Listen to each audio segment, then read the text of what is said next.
Here's a diagram of the four chambers of the heart. So let's name them to get started. So we've got the right atrium up here, we've got the right ventricle down here, we've got the left atrium and the left ventricle. So these are the four chambers, and blood is going to flow through all of them and then get out to the body.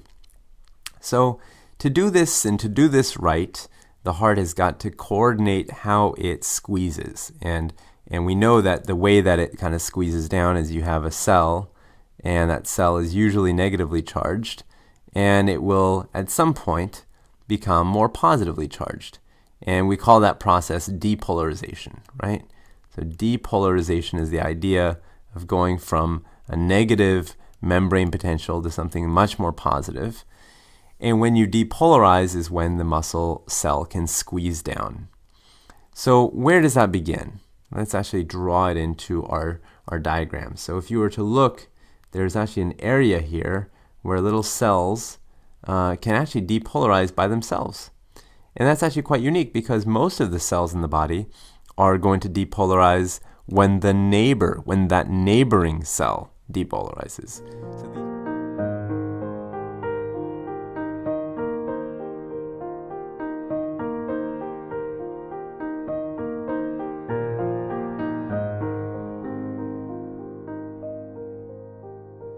Sinoatrial node.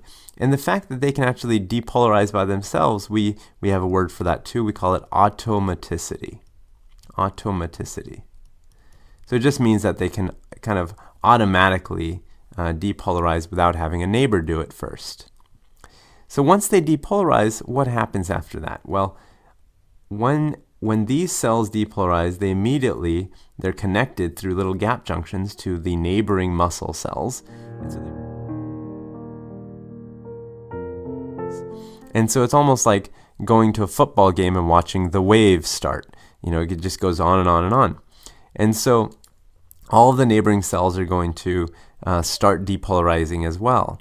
And that orange arrow is moving kind of slowly, right? That depolarization wave is moving kind of slowly relative to how fast it could be moving if it went through a specialized band of tissue. So this band of tissue that I'm drawing, this blue band, is almost like a highway compared to that orange arrow, which is like a little road.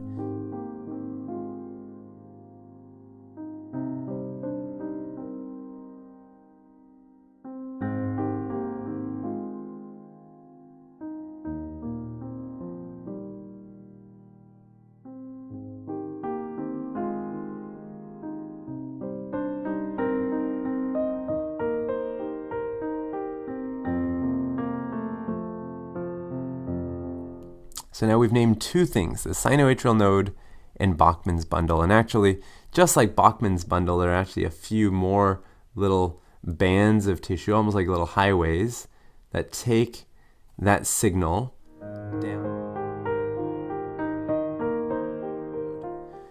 So this right here is the atrioventricular node. And the atrioventricular node is really the only major connection, I shouldn't even say only major, only connection in most of us between the atria and the ventricles, the atrioventricular node. And this is actually sometimes called the AV node.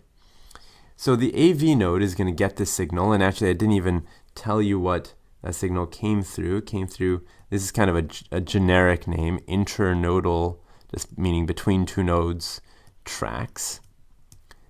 And that's kind of the name for all three of them.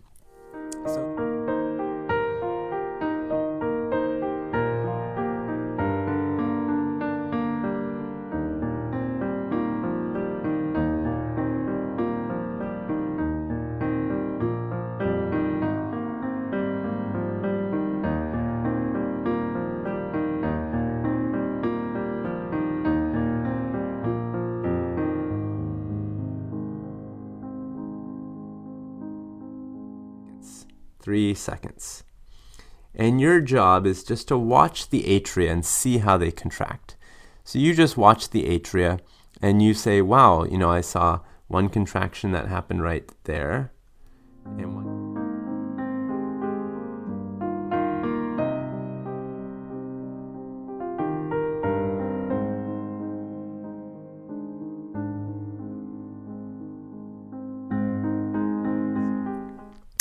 Now you do the exact same thing, but you do it for the ventricles. So for the ventricles, you kind of just keep an eye and you watch, exactly what happens, and you notice that there's a contraction of the ventricles there, and again there, and one more there. So both the atria and the ventricles are both contracting the same number of times, but the unique thing is that there's like this little delay between the two, right? They're not actually contracting at the same moment in time. There's this tiny delay, and if you measured it, it would be about 0.1 seconds. So just a tiny little fraction of a second. But the reason that there's that delay is due to the AV node. So one of the kind of interesting things about the AV node is that it creates a delay.